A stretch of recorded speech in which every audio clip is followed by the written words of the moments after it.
jangan asal ikut-ikut teman. Ini adalah sesuatu yang sangat berbahaya. Kenapa? Karena kamu menghabiskan waktu kamu hanya dengan mengikuti orang saja. Dan begitu saya masuk ke kelasnya dan keluar, saya langsung cari advisor saya bilang, saya ngerti apa yang gurunya ajar. Ketika saya bersama keluarga itu, saya upayakan sebisa mungkin itu HP saya jauhkan dari diri saya. Apapun ceritanya, fokus ke survivability dulu, kehidupan dulu. Passion itu bisa kita lakukan setelah kita ada modal ini.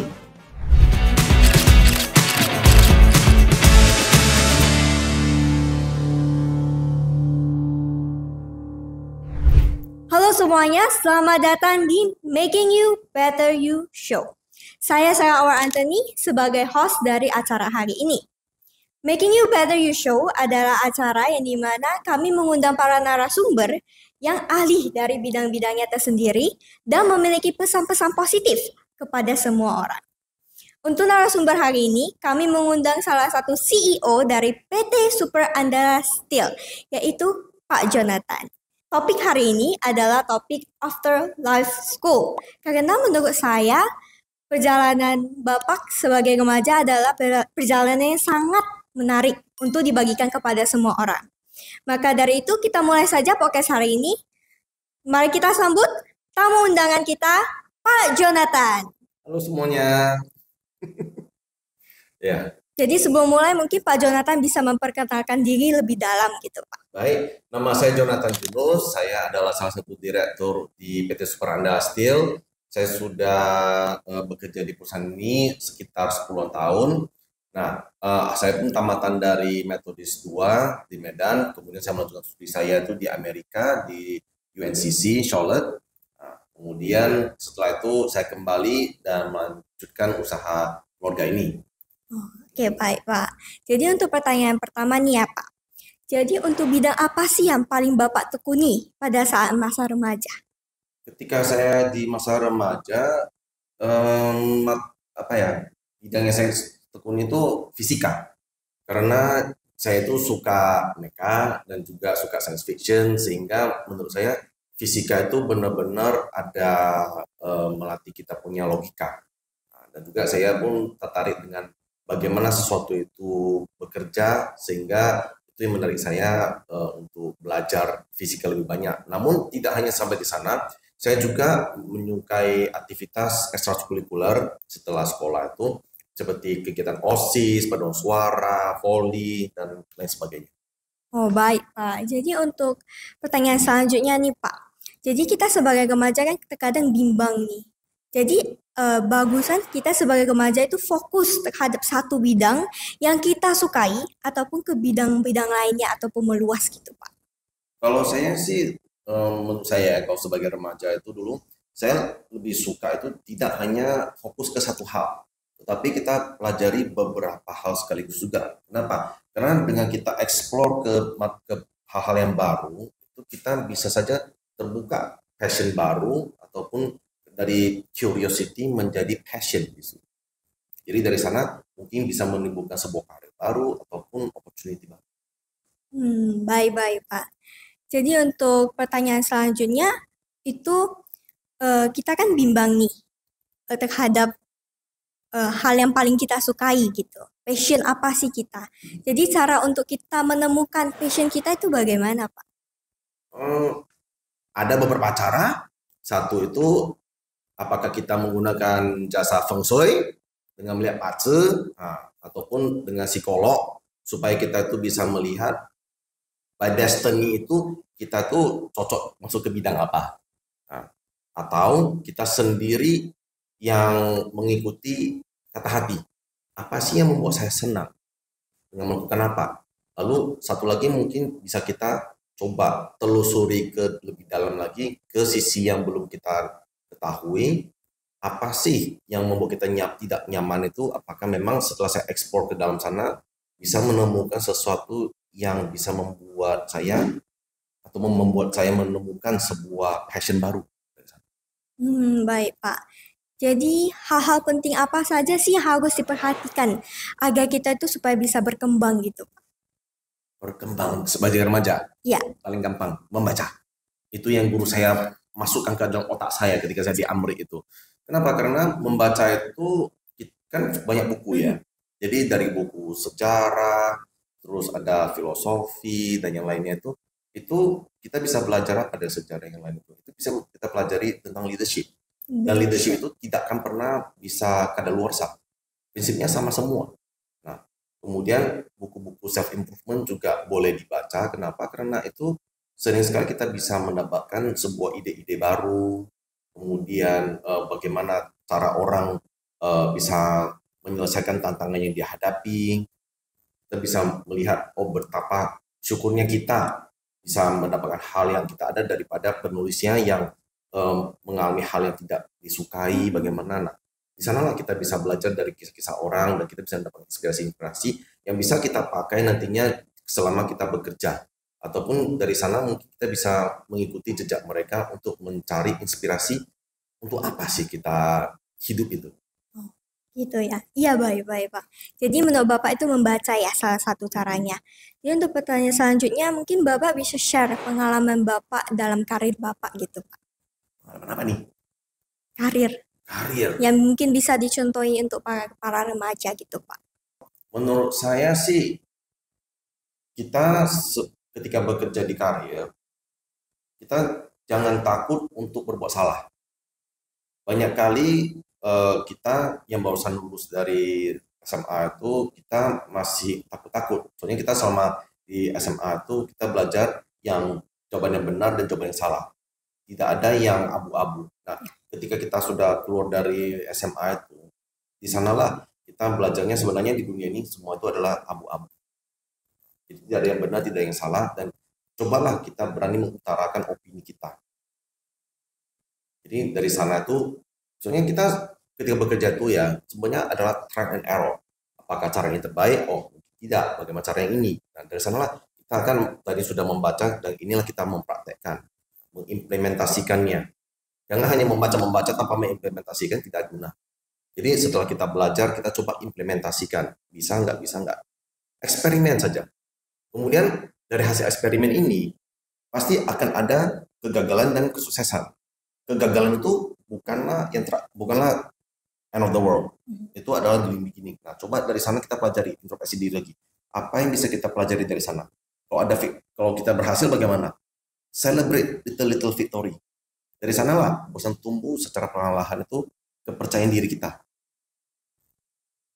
Dari sanalah nanti pelan-pelan kita bisa merasa nyaman dengan cara kita bekerja bersama dengan orang-orang lain, tidak punya trust. Nah, bosan nanti bisa kita berjalan lebih bagus lagi. Baik, Pak. Jadi semasa Bapak remaja ada nggak sih hal yang paling berkesan gitu, Pak? Kenangan yang paling terkenang gitu. Yang terkenang?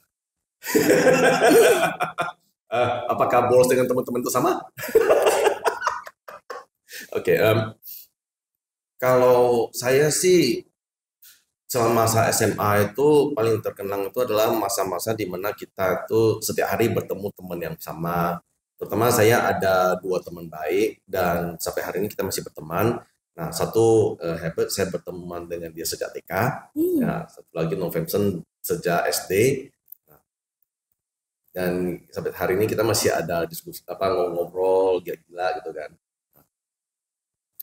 Baik, Pak. Jadi apakah sejak remaja kita itu sudah harus mencari karir gitu, Pak? Enggak. Ketika remaja, menurut saya lebih fokus ke apa yang kamu suka itu. Jelajahi jati dirimu terlebih dahulu. Jangan asal ikut-ikut teman. Ini adalah sesuatu yang sangat berbahaya. Kenapa?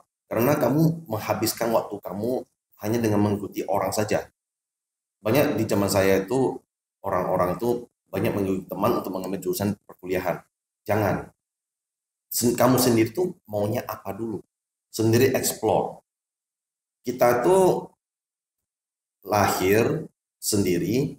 Nah, jadi ketika kita sekolah itu kita berteman dengan banyak orang, tapi ketika kita masuk kuliah itu kita tetap akan berpisah. Namun bukannya maksudnya pisah tidak ketemu lagi.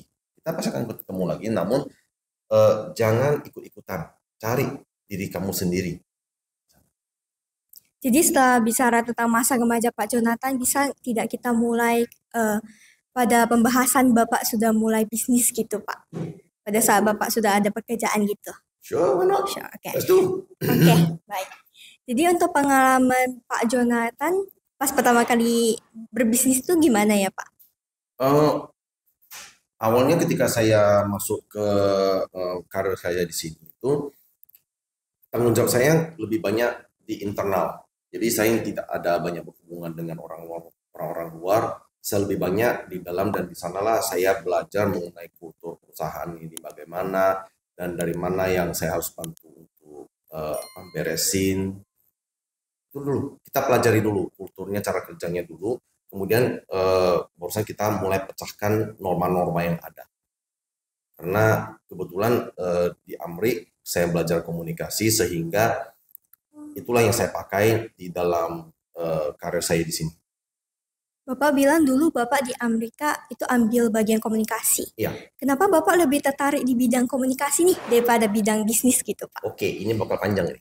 Oke, jadi awal-awalnya itu saya ke Amrik, saya pikirnya oke, saya akan belajar bisnis gitu kan. Jadi saya mengambil jurusan bisnis, coba. Jadi masuk ke kelas, nampak kurvanya 3 garis turun bersatu, dan lagi saya lihat, aku nggak ngerti.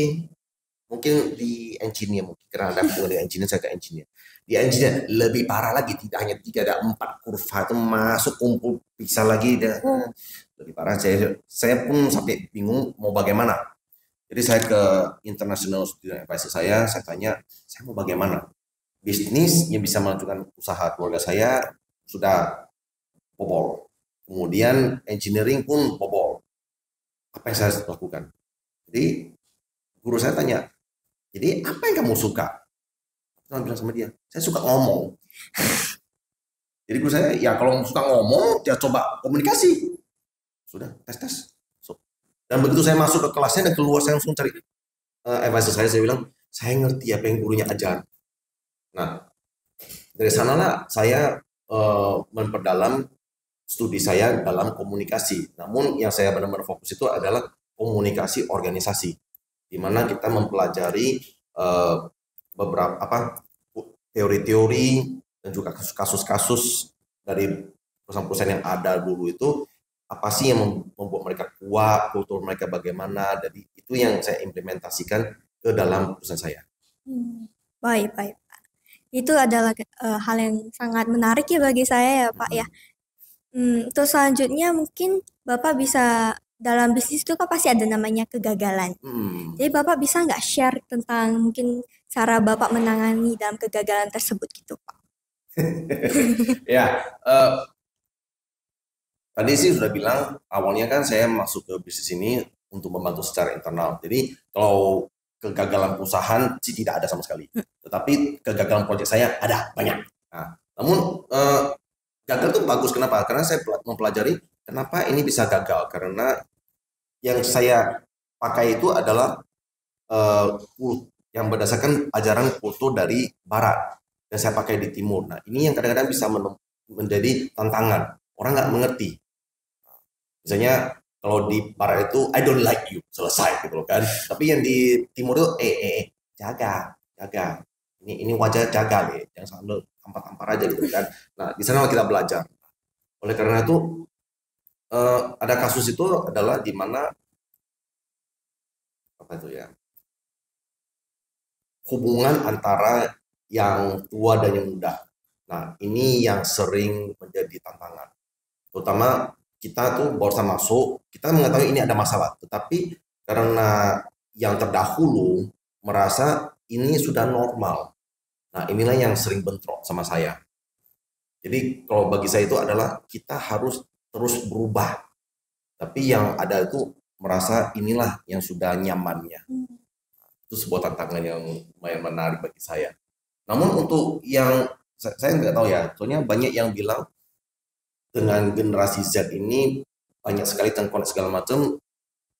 Bagi saya sama mereka kerja gampang, enak. Jadinya saya pun nggak ngerti namanya susahnya apa sih gitu loh.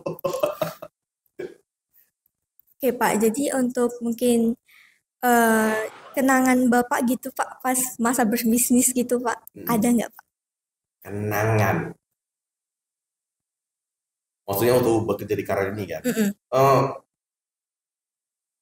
Saya sih awalnya tuh ketika bekerja saya melihat orang-orang tuh untuk bekerja itu macam zombie ya, nggak ada apa tuh namanya semangat, nggak ada semangat. Sepertinya mereka hanya seperti sistematis masuk kerja, pulang, masuk kerja, pulang.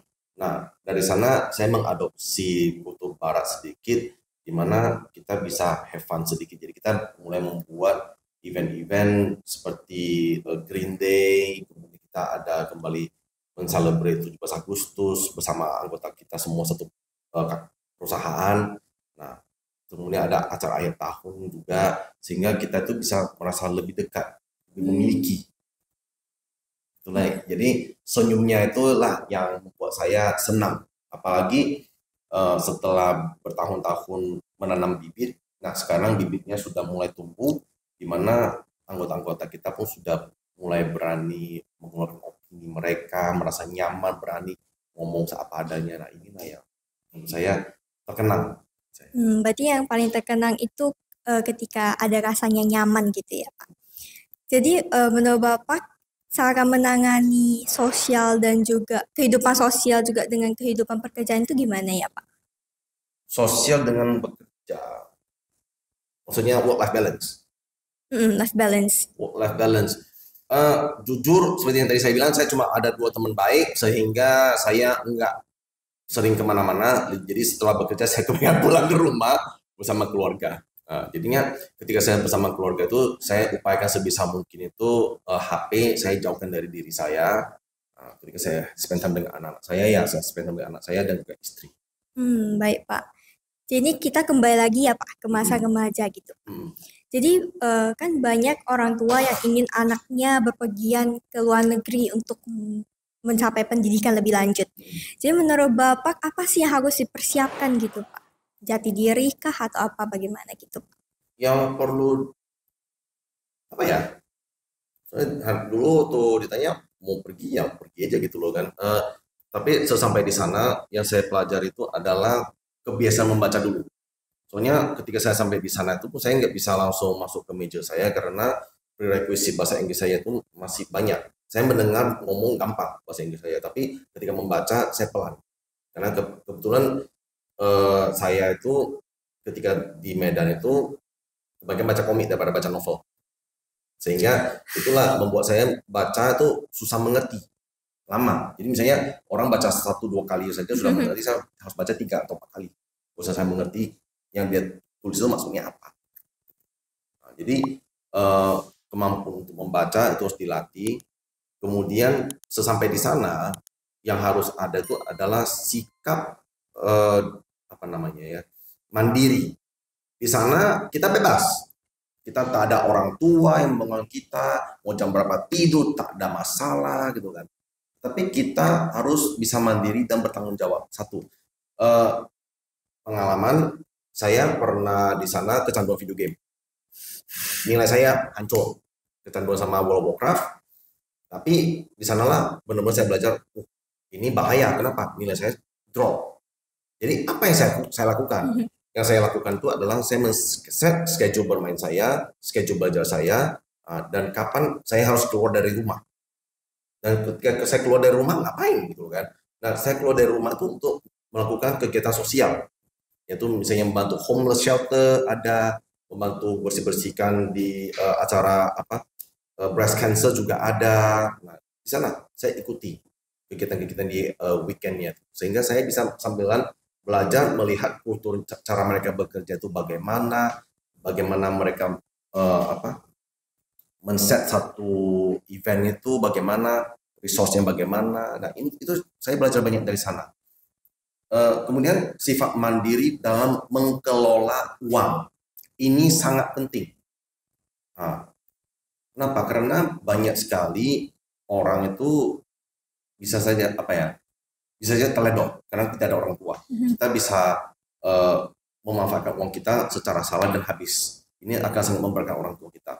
Sehingga kita sendiri harus mandiri mengatur budgeting kita, apa yang harus kita keluarkan, apa yang tidak. Kalau dari saya sendiri adalah untuk bermain, berpakaian, tidak ada masalah, itu saya akan memotong jika perlu. Tetapi yang tidak boleh saya potong adalah makan. Karena makan itu adalah untuk tubuh saya, kesehatan saya.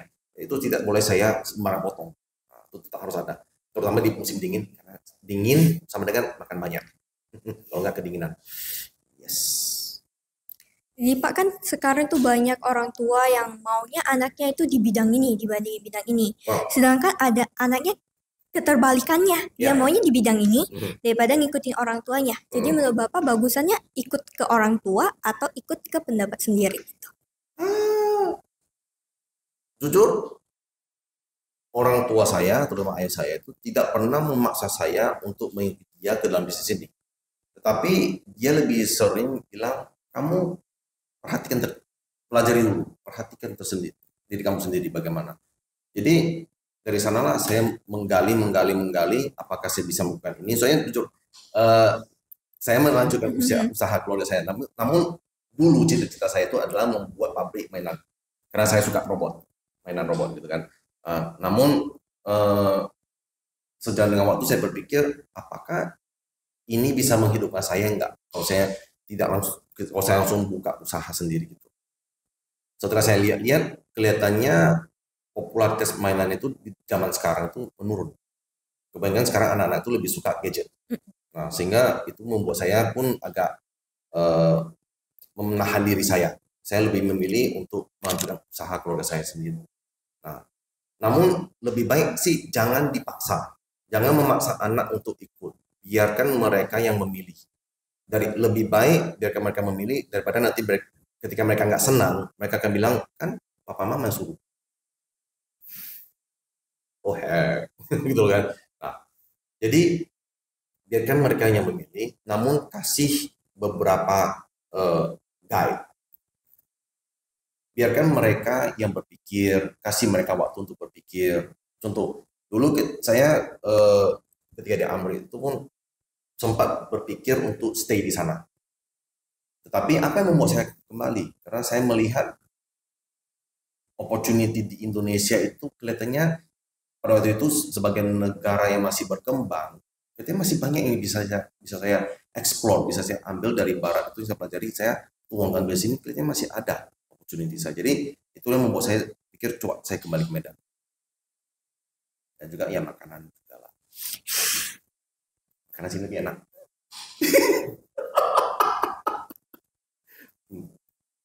Jadi kalau saya sih lebih baik biarkan mereka explore sendiri, kasih guide. Kalau misalnya mereka mau, boleh join. Tapi nasihat dari saya, kalau memang usaha itu adalah usaha keluarga ayah atau ibu sendiri, lebih baik sih kita masuk ke sana dulu untuk belajar.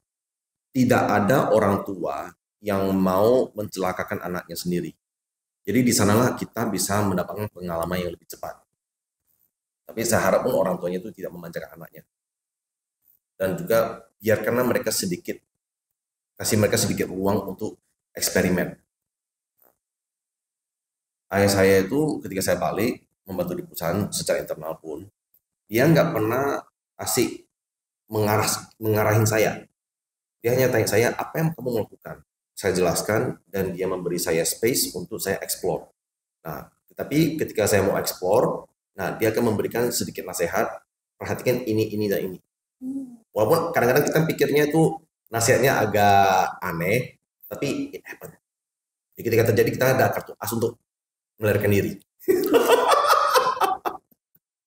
Jadi kan aku kan anak tunggal nih. Jadi usahanya gak tahu siapa nih yang akan ambil gitu kan kalau selain saya. Tapi saya tidak ada kepikiran sedikit pun untuk, mungkin ada rasanya ingin, tapi tidak terlalu gitu untuk melanjuti usahanya. Itu bagusan ikut usaha atau gimana gitu? Oke. Kalau menurut saya, kamu sudah pernah terjun ke sana belum? Terjun gimana? Ikut dalam bisnis ini, sudah pernah? Gak terlalu sih. Coba kamu masuk dulu, kamu pelajari dulu. Kenapa? Karena dari sana kamu pelajari, bisa saja nanti akan ada kamu temukan passion baru kamu. Contoh, saya passionnya ngomong. Tetapi ketika saya sudah terjun, saya melihat senyum karyawan saya itu yang mendorong saya untuk mencoba membuat mereka lebih happy. Saya mau membuat sebuah tempat kerja itu yang bisa orang-orang itu enjoy ketika mereka datang bekerja. Jadi bagaimana agar mereka bisa bekerja? Mereka itu harus diberikan sebuah kesempatan Pak untuk explore, berani melakukan perubahan-perubahan. Nah, di sanalah kamu bisa menggunakan expertise kamu dalam mengembangkan usaha-usaha keluarga dan kamu mungkin akan enjoy. Kenapa? Karena orang tua kamu tidak bisa melakukan sesuatu yang bisa kamu lakukan. Contoh, nanti kamu pelajari. Kamu kalau nggak salah kan suka di A. Bisa nggak kamu menggunakan A kamu untuk membantu perusahaan ini? Try. Jadi ini pun nanti bisa kamu temukan di buku Happy by Purpose. Nah, passion itu dengan kamu sudah terjun, kamu lakukan, nanti akan ketemu passion kamu.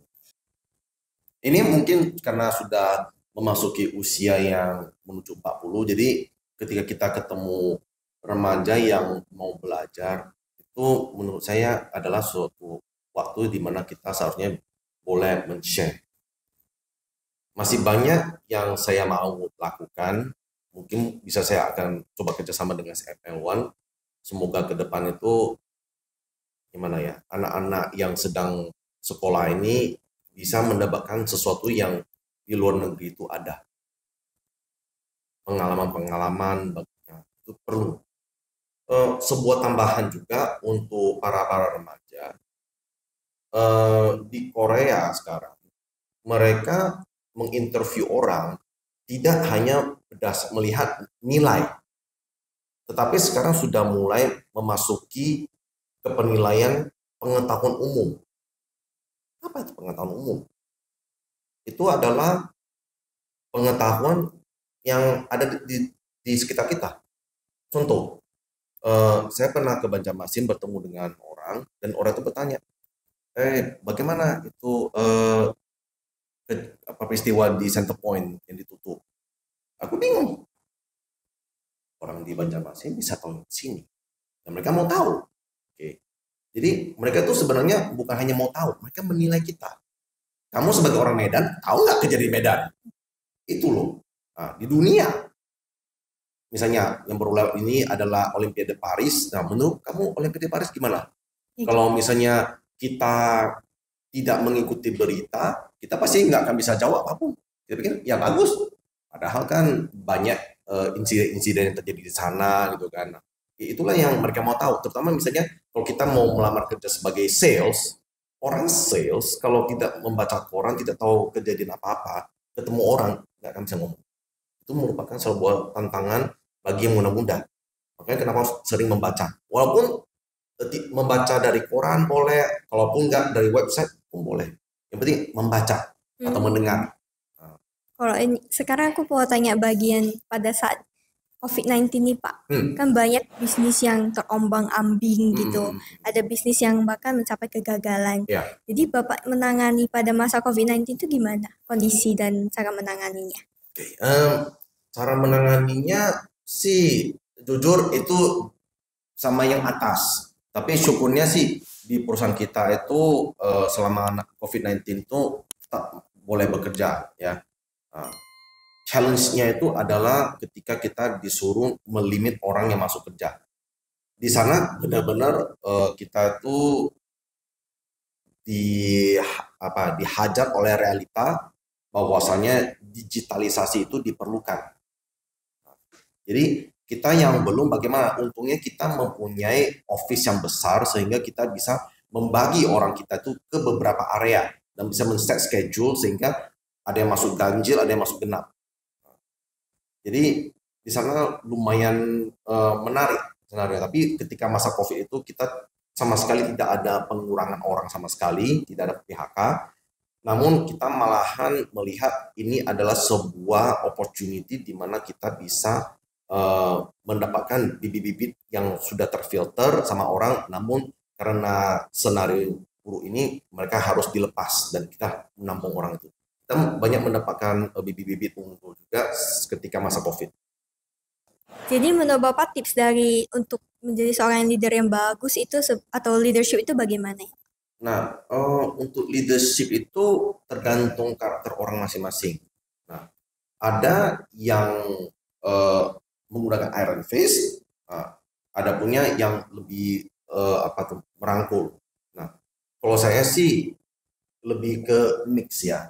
Kadang bagi saya itu ada waktu di mana saya harus langsung bilang ini harus dijalankan. Tapi kadang-kadang ada juga saya bilang, ayo kita sama-sama pikir. Jadi pelajari kamu itu adalah tipe leader bagaimana. Itu makanya saya bilang harus mempelajari banyak tentang leadership. Jadi kalau mau leadership, cari SML1.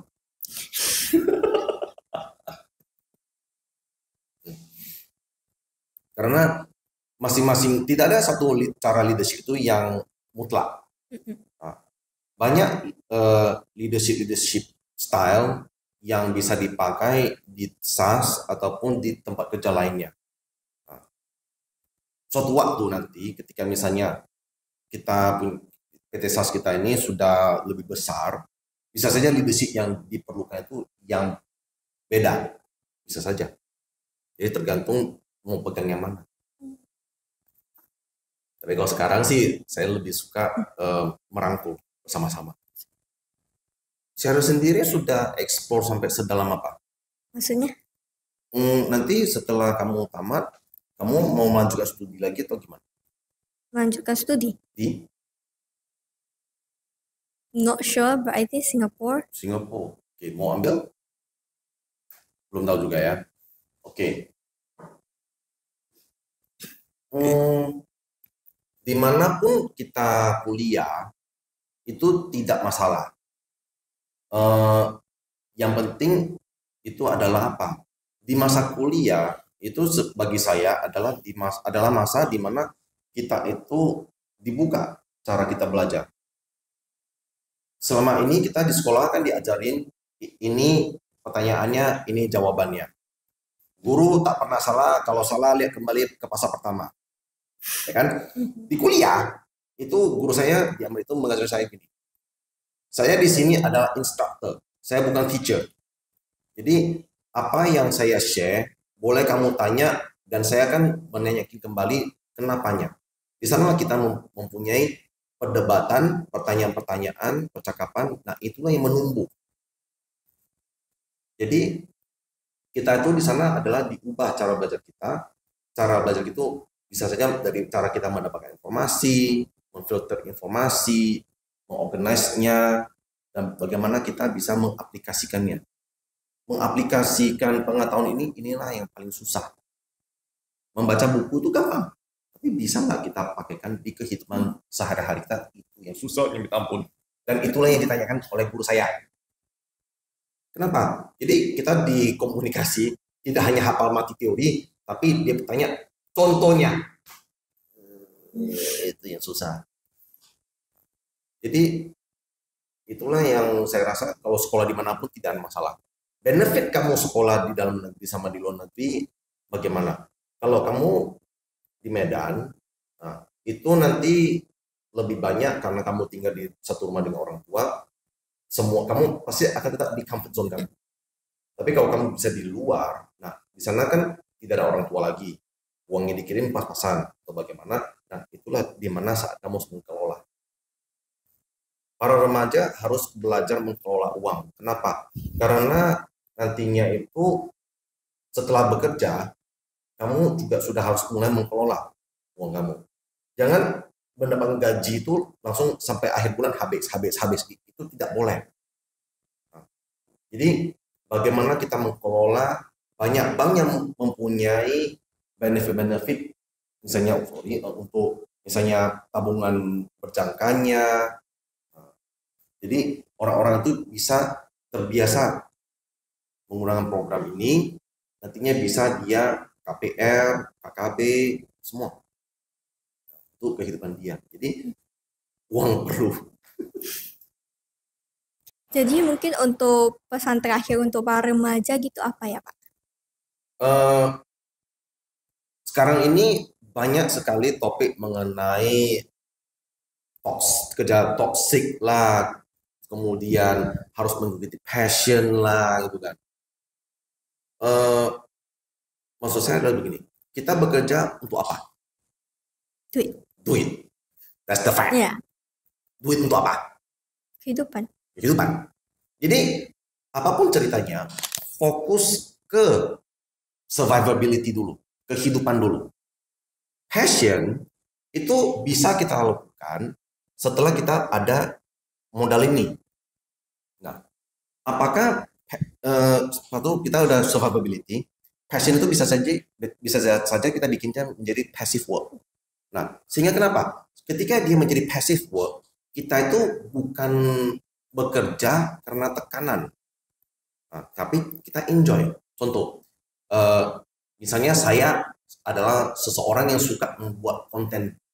Nah, di pagi hari saya bekerja di kantor, di malam hari bisa saja sekarang kan boleh pakai masker sebagai starnya ataupun pakai avatar boleh gitu kan. Nah, di sana itu saya ada bikin konten-konten saya. Nah, itu saya tidak ada merasakan tekanan apapun. Kenapa? Karena saya merasa inilah saya dan inilah waktunya saya have fun. Nah, tetapi ketika kita membuat kita punya passion utama, kita ada tekanan apa? Kalau saya gagal di sini, maka saya nggak akan bisa mempunyai nafkah untuk hidup. Nah, jadi nasihat dari saya sih, kerja itu tidak bisa semuanya sesuai dengan passion. Tapi setelah kamu sudah bisa ada survivability, kamu punya passive income ataupun passion itu sudah bisa melebihi dari main income kamu punya pekerjaan, barulah di switch.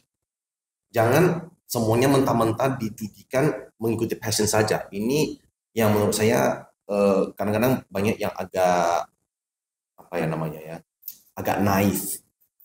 Ini remaja-remaja harus agak hati-hati. Di dunia ini kita harus berpikir untuk survive terlebih dahulu. Terutama kita yang sudah menikah dan punya anak. Kita sudah ada tanggungan, itulah yang harus kita jaga terlebih dahulu, apapun ceritanya. Jadi untuk kesimpulan podcast hari ini tuh menurut Pak Jonathan tidak semuanya berdasarkan passion, tetapi semuanya juga berdasarkan tentang bagaimana cara kita tuh survive di kehidupan ini. Jadi mungkin itu saja untuk podcast hari ini. Terima kasih untuk Pak Jonathan yang sudah men-sharing semua hal-hal untuk para penonton. Dan terima kasih juga untuk para penonton yang sudah menonton dari awal hingga akhir acara podcast ini. Dan jangan lupa saksikan podcast-podcast selanjutnya dari acara Making You Better You Show. Saya Sarah Awar Anthony, pamit undur diri. Terima kasih.